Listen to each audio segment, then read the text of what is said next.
With the cost of fuel, particularly diesel, in Europe skyrocketing, I've seen an uptake in interest in running older diesel cars on vegetable oil and even waste oils. Unfortunately, as of 2026, it's probably not for you, for the following reasons. The absolute newest cars that can run on waste oils are all 25 plus years old now. Anyone who runs an older car can attest that if you want to run a car cheaply, there's a cutoff point that a car simply gets too old that the maintenance and repairs will be far higher than any fuel savings. I personally love older cars and do still try and daily them, but unless you know how to keep an older car on the road yourself and are willing to make it a project, it's not worth it. And 25 years old are the newest cars that are suitable. In reality, the majority are over 30 years old, since common rail diesel engines really became mainstream in the late 90s, and they will not run on waste oils. If you are in the UK, cars over 25 years old are going to be suffering from rust issues as well, and welding is not cheap. Vegetable oil isn't cheap to buy brand new.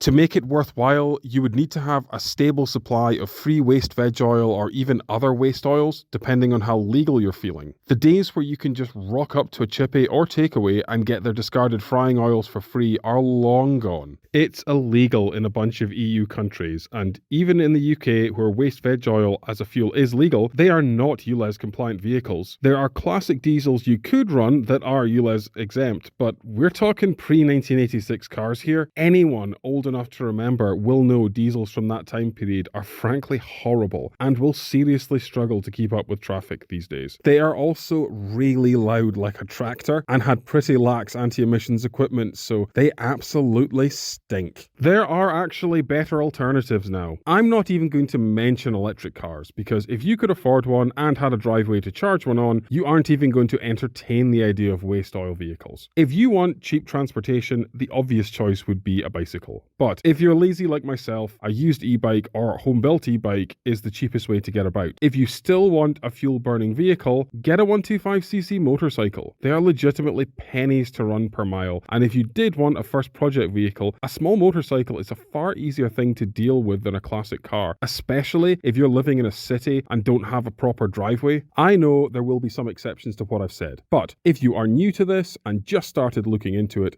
sorry, it's probably not for you. If you're an old fart who likes to work on old diesels, has a mate with a takeaway or garage with barrels of used engine oil, and just want a hobby to make it feel like you're sticking it to the taxman, you probably could make it work. Sorry if I burst any bubbles. If you are struggling with your transport bills, good luck, and I hope you find a solution.